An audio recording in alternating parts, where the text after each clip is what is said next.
Assalamualaikum warahmatullahi wabarakatuh, Mas Bro, dimanapun Anda berada. Selamat siang, selamat beraktivitas. Oke, ini sinau lagi Mas yo, belajar bareng lagi aja. Ini pengalaman sharing aja di dunia perbengkelan saya, khususnya ini bengkel saya. Ini medianya Vario 110 yang karburator Mas Bro ya. Yang generasi pertama atau generasi kedua seperti ini. Intinya yang masih karburator, Vario 110-nya karburator. Ini untuk pemberitahuan aja dan pengalaman sharing Mas Bro. Jadi penyebab analisa yang saya temui kali ini dari rusaknya CDI dari sepeda motor ini kasusnya sering sekali atau banyak sekali kasusnya untuk Vario 110 karburator CDI-nya tuh rusak Mas Bro. Nah, kita untuk mengantisipasi biar ini awet tuh bagaimana Mas Bro, dan apa penyebab yang sering terjadi pada sepeda motor ini kok CDI-nya gampang KO duluan. Ini sudah diganti. Ini nggak tahu nih brand apa ini, tapi saya udah dua kali ganti, dua kali nggak pakai brand ini, nggak ada mereknya. Ini cuma bungkus polos merah ya gini.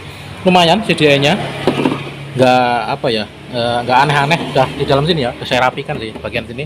Intinya udah diganti. Lumayan tuh CDI-nya Mas Bro. Walaupun nggak ada mereknya, dipakai juga masih sip. Nah, penyebabnya seperti ini Mas Bro, kembali lagi ya. Untuk kasus Vario yang karburator ini sering terjadi tuh yang jadi patokan atau masalah utamanya tuh ini loh. Ini kali ini sharing aja Mas Bro ya, untuk wawasan aja. Jadi kalau sampai punya sepeda motor ini sampai rusak, misalkan sepeda motornya itu pernah riwayat lampunya mati, pengisian untuk akinya kadang bermasalah, kadang akinya tuh udah diganti baru gitu ya, nggak nyampe seminggu ngedrop lagi. Itu kan sering terjadi, kiproknya yang jadi permasalahan ya. Itu error atau rusak lah seperti itu. Nah, giliran mau diganti itu masing-masing perorangan ya kan, ada yang lagi habis gajian atau masih ada tabungan, itu boleh membeli atau mengganti spare part yang original. Itu bagus Mas Bro. Nah, kebanyakan yang di luar sana kan kadang-kadang kantongnya lagi nipis dan kepepet beli kiprok yang KW. Nah, itu Mas Bro, di situ kelemahannya. Untuk di Vario 110 ini kalau yang KW itu kebanyakan dia itu kalau sampai rusak ya, misalkan rusak ya, memang kalau masih baru masih oke lah gitu loh, dia menyuplai kelistrikan di sepeda motor ini masih terjaga atau bisa menyuplai. Tapi kalau giliran dipakai udah berhari-hari, rusaknya dari kiprok yang aftermarket atau yang brand-brand nggak jelas itulah ya. Apalagi dunia online itu bahkan kiprok harganya sampai 15.000 kayaknya kok. Wah, ini agak ngeri sedep ya. Itu kalau rusak setrumnya bablas Mas Bro. Kan cara kerjanya dari sepul itu menyuplai arus, ada di magnet ya, magnet sepeda motor itu menyuplai arus kayak genset lah gitu loh. Kalau sepeda motor hidup, dari lilitan kawatan lilitan kawatnya itu bisa mengubah gesekan dari magnet ke kumparan tembaga ya, itu bisa merubah jadi tegangan listrik. Nah, tugasnya dari kiprok ini dia menjaga arus itu yang dibutuhkan di sepeda motor ini maksimal berapa, mentok ya, bagusnya itu di 12 volt, tapi kalau dalam kondisi hidup dia ngecas ke aki ini maksimal di 14 volt, jangan sampai lebih. Kalau sampai lebih ya alhasil aki gampang rusak, jebol. Dan kalau aki sampai gampang rusak, jebol, filternya tuh tambah menyerang ke CDI nih. Nah, yang saya temui itu kiproknya ini kebanyakan diganti yang aftermarket. Saya cek tegangannya ini giliran motor dihidupkan ya, dihidupkan itu lebih dari 15 volt. Ini kebetulan sudah oke. Ini hanya sekali lagi ini sharing aja Mas Bro. Kalau sampean punya sepeda motor Vario ini kalau bisa, nah ini juga udah agak kan. Tegangan normalnya 12 volt. Kalau sepeda motor hidup dia mentok di 14. Mentok. Walaupun digeber kayak gimana, mentok di 14. Hidupin dulu.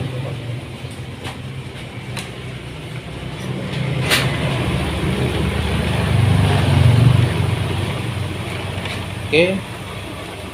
Nah, mentok di 14 volt, walaupun digeber kayak gimana tuh mentok. Nah, ini sudah mumpuni, kiproknya bener. Kalau sampean ngecek itu digeber-geber mau naik di 15, 16, wah itu bahaya Mas Bro. Ini bisa kena. Yang sering terjadi itu kiproknya nggak bisa memfilter, merubah arus. Selain menjaga tegangan maksimal di 40, dia juga mengubah arus dari kumparan magnet itu kan masih AC, dirubah menjadi DC untuk mengecas aki dan menyuplai kebutuhan elektronik atau listrik yang diperlukan di CDI. Nah kalau digeber ininya konslet lebih dari 16 volt, bahkan tembus dulu sampai pernah ngetes ya saya itu. Kalau yang rusak KW, kalau rusak KW itu sampai 12 terus, 12 terus, berarti over apa namanya, voltasenya over Mas Bro, sampai ke 25 volt pun bisa ya. Ini kalah ini Mas Bro, kalah. Nah kalau keuntungannya sampean beli yang kiprok orisinil, dia itu rusaknya beda, dia memutus, nggak ada tegangan keluar dari kiprok ini, dari spool ya kan ke kiprok. Habis kiprok dia dapat arus untuk mengecas aki dan menghidupkan sepeda motor, kelistrikan sepeda motor ya. Kalau yang original itu hebatnya atau keuntungannya, kalau kiproknya rusak di suatu hari, dia menyetop, nggak keluar lagi setrumnya. Nggak, kalau yang KW kan rusaknya itu kayak tadi kan tegangannya mentok di 14 volt gitu ya, dia bisa 12 sampai 20 volt bahkan lebih. Kalau yang original dia nggak ada tegangannya, putus itu kayak gitu. Tahu-tahu nanti akinya drop gitu, karena dia nggak ngecas ke aki.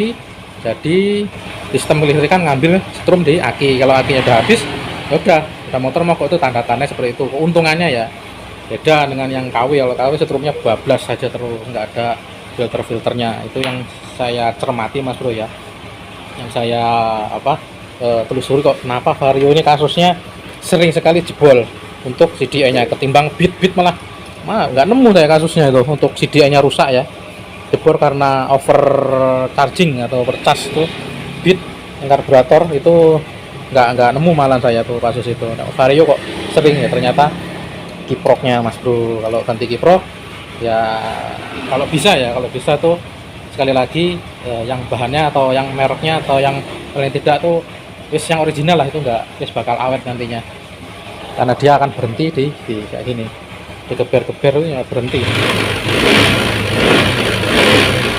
di 14 volt saja. Itu yang original. Nah itu masalah CDI, nggak tahu nih, saya bukan promosi ya, tapi ini boleh, ini lumayan CDI yang nggak tahu bungkusnya seperti ini, nggak ada mereknya, lumayan dia.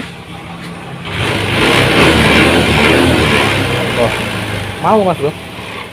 Dan apa ya, tapi kalau pakai CDI yang KW itu aki harus standby, harus ada setrumnya. Ini kalau tanpa aki nggak mau Mas Bro, ya hidup. Ini ya saya copot dulu untuk satu kutub di aki, bisa apa negatif. Dilepas seperti ini sepeda motor tetap hidup, tapi kalau giliran digas, ini digas tuh berpok. Tegangannya kebatas di 5 volt sekian lah ya tuh.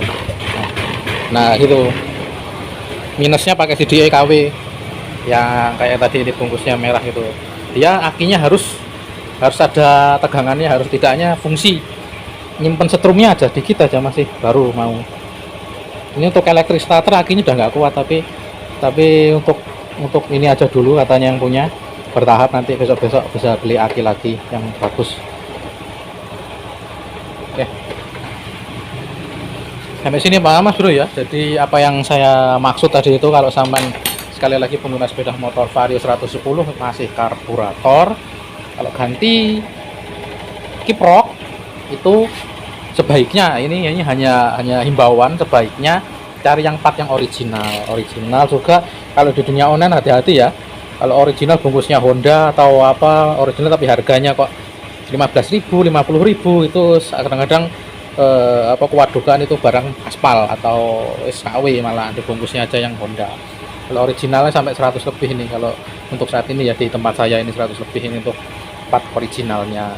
Ini kalau ini bener, insya Allah kelistrikan semuanya bener, CDI juga awet kayak gitu Mas Bro.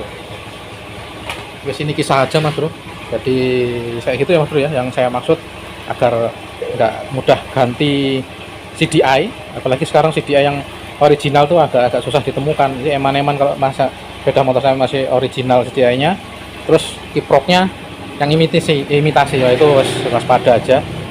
Ini dari nyerang ini nanti ini CDI-nya yang bermasalah. Apalagi ya kayaknya itu hari ini infonya itu dulu aja. Apa dengan analisa atau dugaan atau yang saya pelajari penyebab utama CDI Vario 110 karburator itu gampang jebol, gampang rusak ya itu nih. Dan merek itu agak lumayan nih yang bagusnya kayak gini. Terus ini sudah selesai guys. Oke, sekali lagi kalau pakai CDI yang kayak ini akinya ada strumnya ya, kalau tidak ada strumnya aja itu membantu untuk pengapiannya di busi. Kalau nggak ada akinya plus atau akinya konkret ya berbet malam. Oke, saya dulu informasi hari ini, semoga video ini bermanfaat. Sampai ketemu di selanjutnya. Selamat mencoba. Salam EXO. Oke, sudah selesai dan 1 talang. Kode-kodenya udah diberitahu yang punya, sudah motor sudah selesai.